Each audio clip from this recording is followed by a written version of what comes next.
العلم هو النور الهادي والمفتاح لكل الخير من يرد الله به خيرا.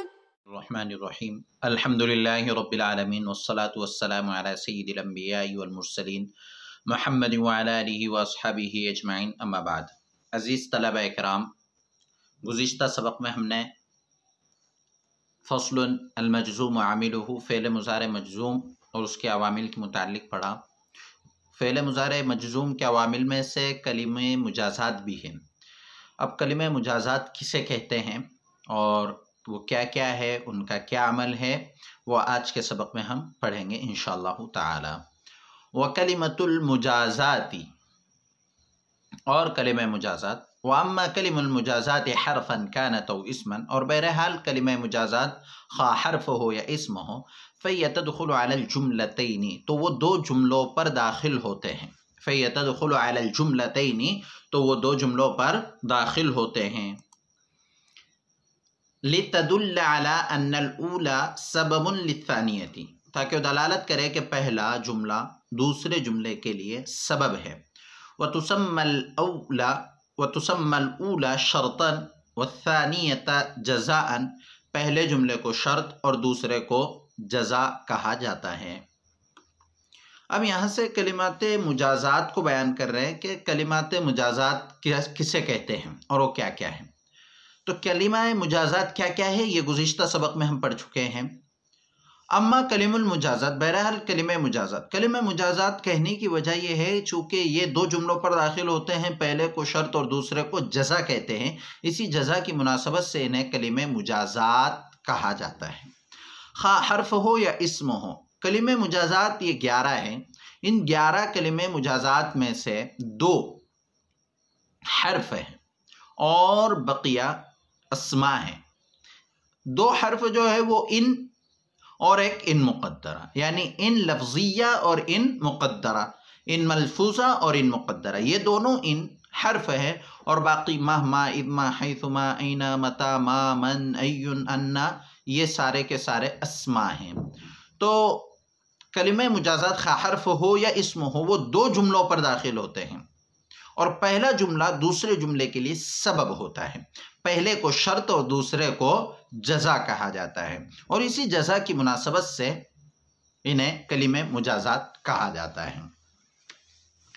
ثم ان كان الشرط والجزاء مضارعین یجب الجزم فیہما لفظا، پھر اگر شرط اور جزا دونوں مضارع ہو، ثم ان كان الشرط والجزاء مضارعین، پھر اگر شرط اور جزا دونوں مضارع ہوں، یجب الجزم فیہما لفظا، تو ان میں جزم لفظا واجب ہے۔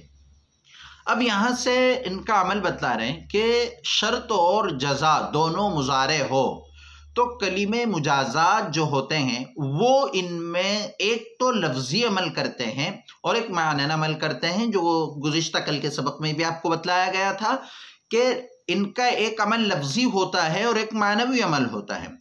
لفظی عمل یہ ہے کہ وہ اپنے بعد آنے والے فعل مضارع کو جزم دیتے ہیں، اور معنوی عمل یہ ہے کہ مضارع کو مستقبل کے ساتھ خاص کر دیتے ہیں، اور اگر ماضی ہو تو اس کو بھی مضارع کے معنی میں کر دیتے ہیں۔ جیسے ان تکرمنی اکرم کا، اگر تو میرا اکرام کرے گا تو میں تیرا اکرام کروں گا۔ یہاں پر ان یہ کلمہ مجازات میں سے ہیں۔ اپنے بعد آنے والے فعل مضارع تکرمو کو اس نے تکرم بنا دیا، یعنی جزم دیا، اور اگر نون اعرابی ہو تو نون اعرابی کو ساقط کر دیتا ہے، گرا دیتا ہے۔ ان تکرمنی اکرم کا، دیکھیے دونوں فعل مضارع ہیں، تو دونوں فعل مضارع میں یجب الجزم، جزم واجب ہے، دونوں جگہ جزم آ رہا ہے۔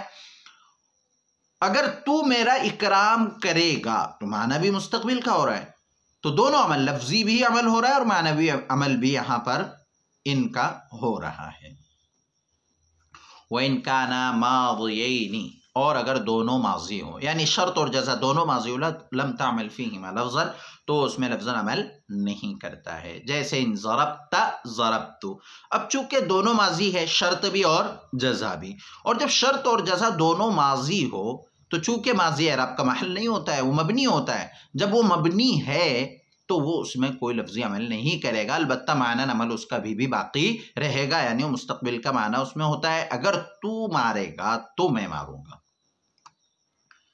وَإِنْ كَانَ الْجَزَاءُ وَحْدَهُ مَاضِيًا يَجِبُ الْجَزْمُ فِي الشَّرْطِ نَحْوِ إِنْ تَضْرِبْنِي ضَرَبْتُكَ، اور اگر تنہا جزا ماضی ہو تو اس شرط میں جزم واجب ہے، جیسے تضربنی، تضرب فعل مضارع ہے، شرط ہے تو اس میں عمل ہوگا یعنی لفظی عمل ہوگا، اور ضربتک میں کوئی عمل لفظی طور پر کوئی عمل نہیں ہوگا، یعنی اس میں جزم نہیں آئے گا، اس لیے کہ وہ مبنی ہے۔ ان تضربنی ضربتک، اگر تو مارے گا تو میں تجھ کو ماروں گا۔ وَإِنْ كَانَ الشَّرْطُ وَحْدَهُ ماضِيًا، اور اگر شرط تنہا ماضی ہو، جاز فی الجزاء الوجہانی، تو جزا میں دو وجہ جائز ہے، ان جئتنی اکرمک اور ان جئتنی اکرموک، دو وجہ جائز ہے۔ دو وجہ جائز ہونے کا مطلب یہ ہے کہ جزم لفظی عمل ہوگا اور لفظی عمل نہیں ہوگا۔ اگر لفظی عمل ہو رہا ہے تو اکرم کا پڑھیں گے، اور لفظی عمل نہیں ہو رہا ہے تو اکرمو کا پڑھیں گے۔ تو لفظاً اور معنن عمل کلمہ مجازات کا کیا ہوتا ہے یہ ہم نے یہاں پر پڑھ لیا۔ اب آگے کا جو سبق ہے وہ ہے کہ جزا میں فا کا لانا جائز ہے، واجب ہے یا جائز نہیں ہے۔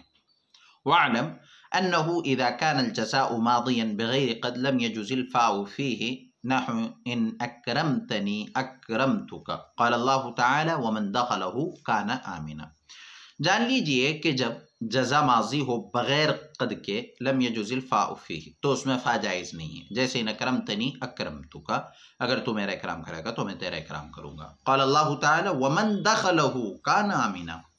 دیکھیے شرط اور جزا یہ دونوں مستقل جملے ہوتے ہیں، شرط ایک جملہ ہے اور جزا ایک جملہ ہے، لیکن چونکہ شرط و جزا میں باہم ربط ہوتا ہے، تعلق ہوتا ہے، تو اسی ربط اور تعلق پیدا کرنے کے لیے کہیں پر فا کو لایا جاتا ہے اور کہیں پر فا کو داخل نہیں کیا جاتا۔ تو جزا میں فا کہاں آئے گا اور کہاں نہیں آئے گا، تو پہلا قاعدہ اور ضابطہ یہ بیان کر رہے ہیں کہ اگر ماضی بغیر قد کے ہو، یعنی ماضی پر قد داخل نہ ہو، تو وہاں فا داخل نہیں ہوگا۔ جیسے ایک مثال ان اکرمتنی اکرمتک، اور دوسری مثال قرآن کریم سے ومن دخلہ کان آمنا۔ کان آمنا یہ جزا ہے لیکن یہاں پر فا داخل نہیں ہے، اس لیے کہ ماضی ہے اور بغیر قد کے ہے۔ وَإِنْ كَانَ مُضَارِعًا مُثْبَتًا أَوْ مَنْفِيًّا بِلَا جَازَ فِيهِ الْوَجْهَانِ نَحْوُ إِنْ تَضْرِبْنِي أَضْرِبْكَ أَوْ فَأَضْرِبْكَ وَإِنْ تَشْتِمْنِي لَا أَضْرِبْكَ أَوْ فَلَا أَضْرِبْكَ۔ اور اگر مضارع مثبت ہو یا لا کے ساتھ منفی ہو تو اس میں دو وجہ جائز ہیں، جیسے ان تضربنی اضربک اور او فاضربک، یعنی جزا پر فا لا بھی سکتے ہیں اور فا نہیں بھی لا سکتے، دونوں صورتیں جائز ہیں۔ فا کا دخول اور فا کا عدم دخول دونوں شکلیں اور صورتیں درست ہیں۔ ان تشتمنی لا اضرب کا، اگر تم مجھ کو گالی دے گا تو میں تجھ کو نہیں ماروں گا، یا ان تشتمنی فلا اضرب کا، اگر تم مجھ کو گالی دے گا تو میں تجھ کو نہیں ماروں گا۔ اس لیے کہ مضارع مثبت ان تضربنی اضرب کا مضارع مثبت ہے یا مضارع منفی ہے لیکن لا کے ساتھ ہے، لم کے ساتھ نہیں ہے بلکہ لا کے ساتھ ہے، تو جب لا کے ساتھ ہے تو اسی صورت میں فا کا دخول اور عدم دخول دونوں شکلیں اور صورتیں درست ہیں۔ وَإِن لَمْ يَكُنِ الْجَزَاءُ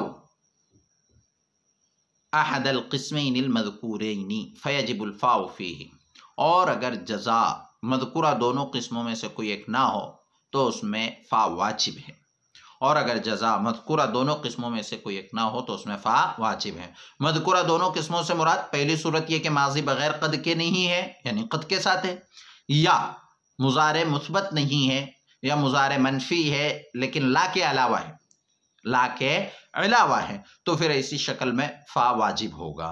یہ دو صورتیں، پہلی صورت یہ کہ ماضی بغیر قد کے اور دوسرے مضارع مثبت یا منفی بلا ہو، تو ان دونوں صورتوں میں ہم نے فا کے متعلق جان لیا۔ پہلی صورت میں فا جائز ہی نہیں ہے اور دوسری صورت میں فا کا لانا اور نہ لانا دونوں درست ہے، لیکن ان دونوں صورتوں کے علاوہ اگر کوئی صورت ہے تو اس میں فا واجب ہے۔ وَذَلِكَ فِي 4 صُوَرٍ، اور اس کی کل 4 صورتیں ہیں۔ الاولی، پہلی صورت ان یکون الجزاء ماضیا مع قد، یہ کہ جزا ماضی ہو قد کے ساتھ، اوپر ہم نے پڑھا تھا بغیر قد کے ہو،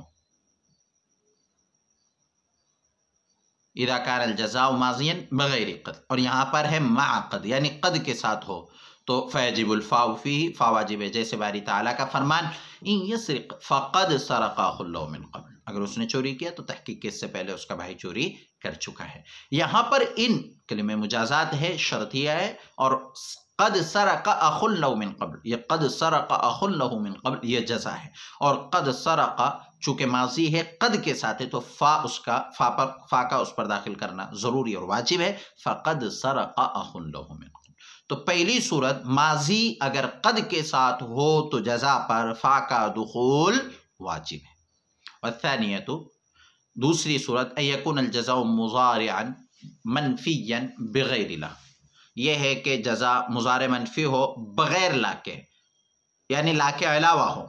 جیسے باری تعالیٰ کا فرمان وَمَن يَبْتَغِ غَيْرَ الْإِسْلَامِ دِينًا فَلَن يُقْبَلَ مِنْهُ، من يبتغي غیر الاسلامی دینا شرط ہے اور لن يقبل من جزا ہے، اور مضارع منفی ہے لن يقبل، لیکن مضارع منفی لا کے علاوہ ہے، لن کے ساتھ ہے تو فا کا دخول واجب ہے. والثالثۃ ان یکون جملۃ اسمیۃ، تیسری صورت یہ ہے کہ شرط جزا ان یکون جملۃ اسمیۃ، جزا جملہ اسمیہ ہو. جیسے باری تعالیٰ کا فرمان من جاء بالحسنۃ فلہ عشر امثالھا، من جاء بالحسنہ شرط ہے اور لہ عشر امثالھا جزا ہے، اور جزا پر فا کا دخول یہاں واجب ہوگا اس لیے کہ شرط کی جو جزا ہے وہ جملہ اسمیہ ہے. والرابعۃ ان یکون جملۃ انشائیۃ اما امرا، اور چوتھی صورت یہ ہے کہ جزا جملہ انشائیہ ہو یا تو امر ہو. جیسے باری تعالیٰ کا فرمان قل ان کنتم تحبون اللہ فاتبعونی، فاتبعونی یہ جزا ہے اور اتبعو امر ہے، اور جب جزا امر ہو تو جملہ انشائیہ ہوگا، اور جملہ انشائیہ اگر جزا بن رہی ہے تو اس پر فا کا داخل کرنا واجب ہے. وَإِمَّا نَهْيًا، یا نہیں ہو. جیسے باری تعالیٰ کا فرمان فَإِنْ عَلِمْتُمُوهُنَّ مُؤْمِنَاتٍ فَلَا تَرْجِعُوهُنَّ إِلَى الْكُفَّارِ، فَلَا تَرْجِعُوهُنَّ إِلَى الْكُفَّارِ. یہاں پر آپ دیکھیے لا ترجعوهن، لا ترجعو یہ نہیں کا صیغہ ہے، جزا بن رہا ہے تو اس پر فا کا دخول واجب ہے. تو چار صورتوں میں جزا پر فا کا داخل کرنا واجب ہے. نمبر ایک اگر ماضی قد کے ساتھ ہو، جیسے فقد سرق اخ له من قبل. نمبر دو مضارع منفی لا کے علاوہ ہو، جیسے ومن یبتغی غیر الاسلام دینا فلن یقبل. تیسری صورت جزا جملہ اسمیہ ہو. چوتھی صورت جزا جملہ انشائیہ ہو. وقد يقع اذا مع الجملة الاسمیة موضع الفاء، اور کبھی اذا جملہ اسمیہ کے ساتھ فا کی جگہ استعمال ہوتا ہے، واقع ہوتا ہے. جیسے باری تعالیٰ کا فرمان وَإِن تُصِبْهُمْ سَيِّئَةٌ بِمَا قَدَّمَتْ أَيْدِيهِمْ إِذَا هُمْ يَقْنَطُونَ، تو یہاں اذا فا کی جگہ ہے فَهُمْ يَقْنَطُونَ کے معنی میں، اور کبھی اذا جملہ اسمیہ کے ساتھ فا کی جگہ استعمال ہوتا ہے. جیسے ان تصبهم سیئۃ بما قدمت ایدیہم اذا هم یقنطون، تو یہاں اذا یہ استعمال ہوا ہے فا کی جگہ.